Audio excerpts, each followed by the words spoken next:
Chapter 26. She was waiting up for him. His lamp was burning, and she was sitting cross-legged on his bed, a dress in her lap, and a tin of beads beside her. She was attaching them one by one, her needle flying, her hands sure. He walked into the bathroom without greeting her, needing a minute alone. He washed and shaved, brushed his teeth, and gathered his things. He didn't have much. He didn't look at her when he walked back in the room, but Charlie twined himself around his legs and then shot under the bed when he stumbled. "Damn cat," he muttered. He crouched down and lifted the spread. His suitcases were where he'd shoved them back in January. Both were speckled with Charlie's hair. He unzipped the empty one and laid it open. The other was still packed with things he hadn't used, costumes for characters he hadn't needed.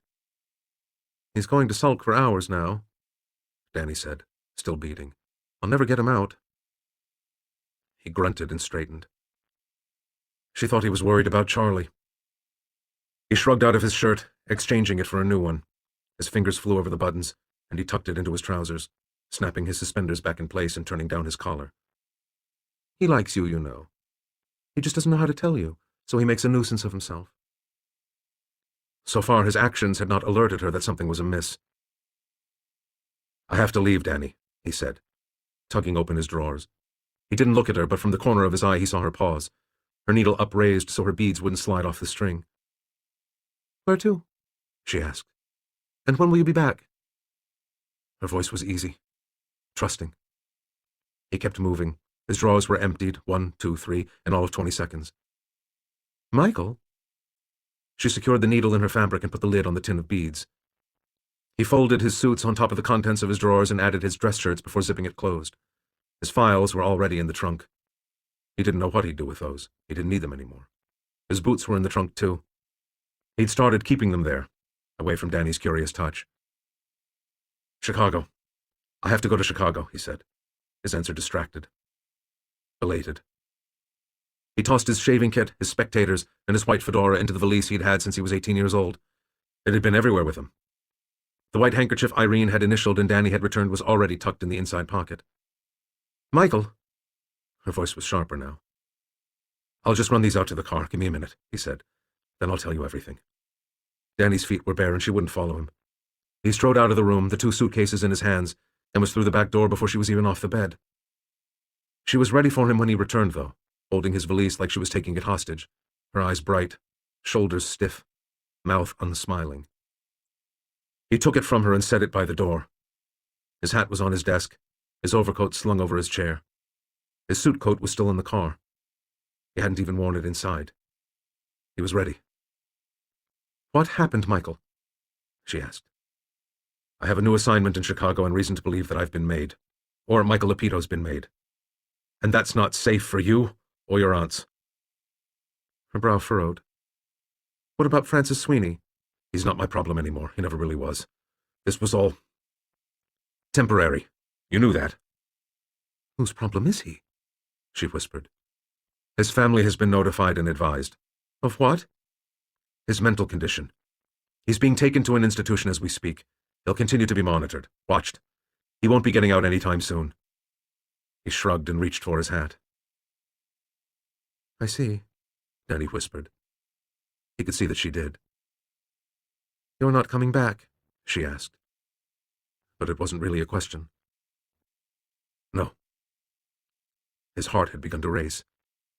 "You will leave and I will stay and we will be through," she said. "Yes." He couldn't breathe. Short, blunt answers were best when one couldn't breathe. "Is there nothing about me, about us, that you would like to keep?" Leave it to Danny to pose the question that way, to cut to the heart of it all. The parts of himself, all the neat compartments that he kept so cleanly divided, were beginning to touch. They were beginning to hover at the edges of one another, sparking and grinding, and he could not simply walk from room to room, closing doors on one matter to attend to the next. "I would take you with me if I could. If you could," he confessed in a rush. It was a suggestion, a cruel one, because she would not leave. But he couldn't help himself from making it. He would take her with him, everything else be damned. If she said, "I'm coming with you," he would let her. "I can't leave them," she said. "I know. I can't stay and you can't leave," he said. I have responsibilities here. I am not free to go wherever I wish. He didn't lecture her and say, "I told you so." It would have been insincere. He had told her, and he told himself. And they had still done what people do. They'd become attached to one another. Do you think someday we might be together again? She asked. You will find someone else. No, I won't. She shook her head once, vehement. And I wish you wouldn't say such things. It makes me feel as though you don't know me at all. I know you, Danny. And you know me. No pretense, remember. You have become dear to me. You will always be dear to me. It was true, but it was weak, limp, and only a fraction of the truth. So we will part as friends, then?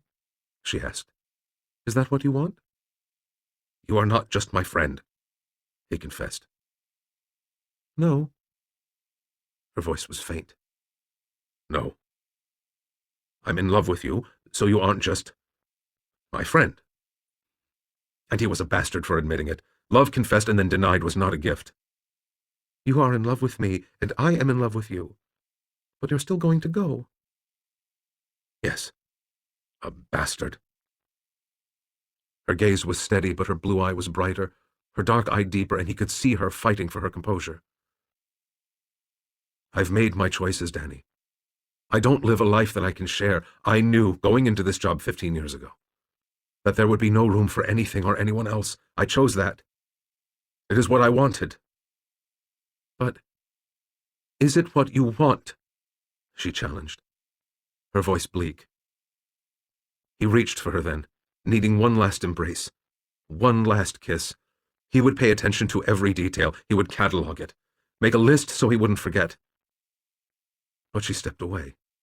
She bristled, like she couldn't bear his touch. His hand fell and her eyes followed, clinging to the floor.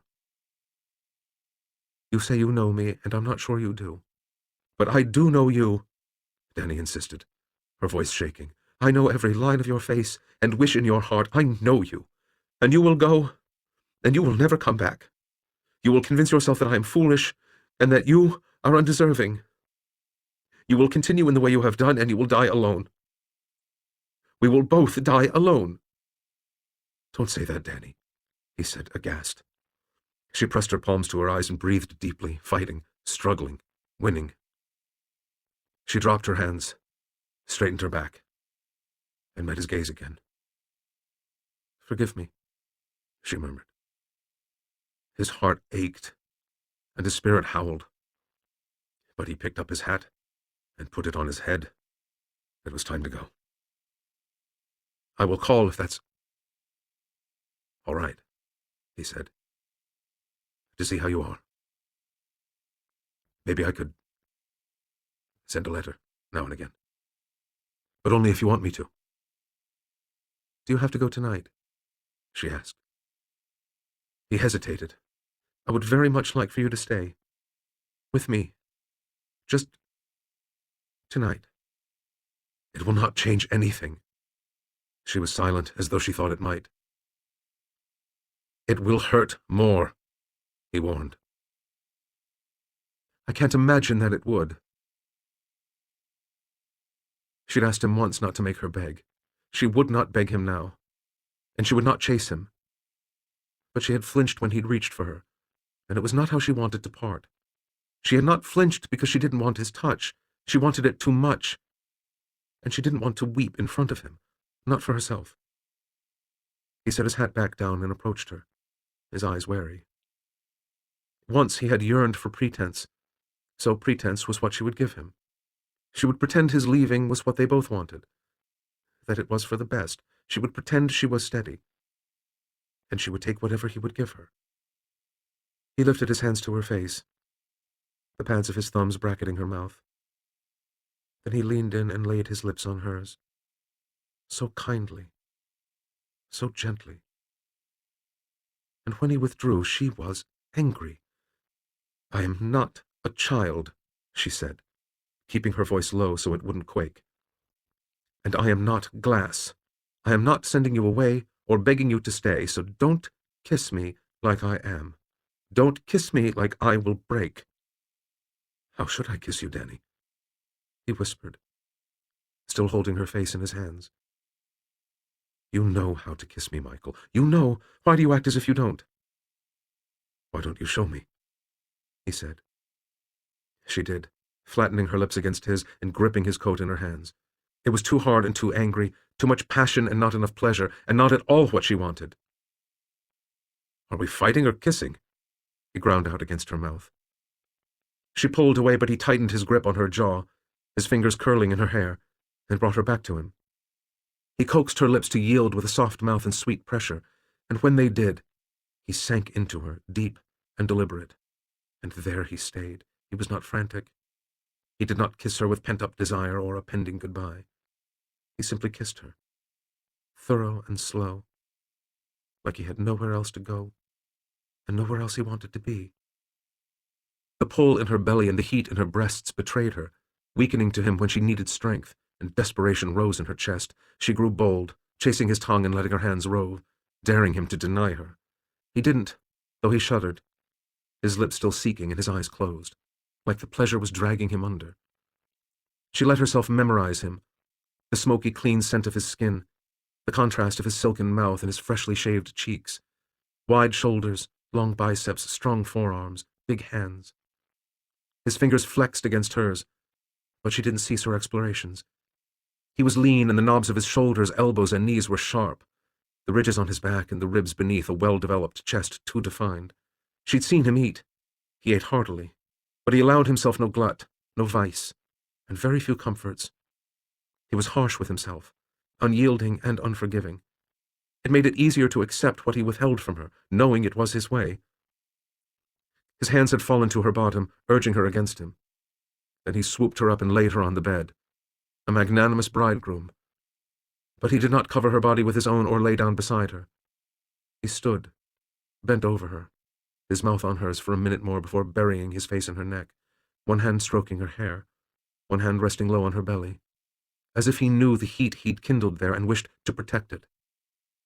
She pressed her hand over his, urging him downward, silently begging, but he turned his palm and stayed her motion. Then he lifted his head and looked down at her. His throat worked, and his lips were wet from her kisses. And she knew what he was going to say. "I love you, Danny Flanagan. I adore you," he whispered, emphatic. "But I won't make love to you and then leave. You would not thank me when it was all said and done, and I would hate myself. This way is better for both of us."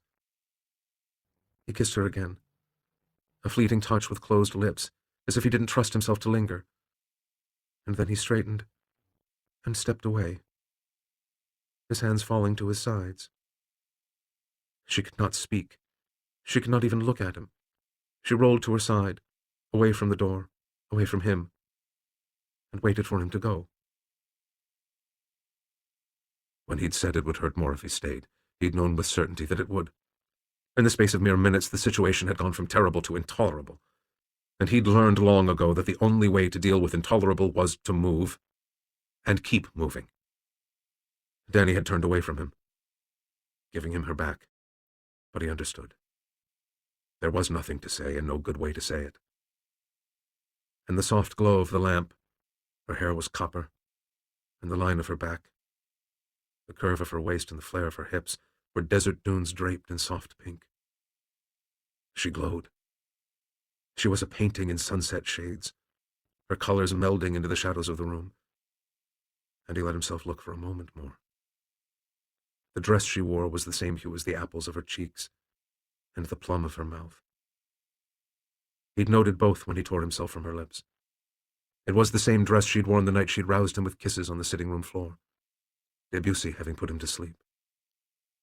Oh, to go back to that moment, where he'd been hazy with sleep and easy with dreams, awakened by a lover's touch.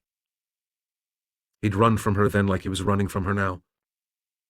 But it was not because he didn't want to stay. When he dropped his hat on his head and his coat over his arm, he made himself turn away for good.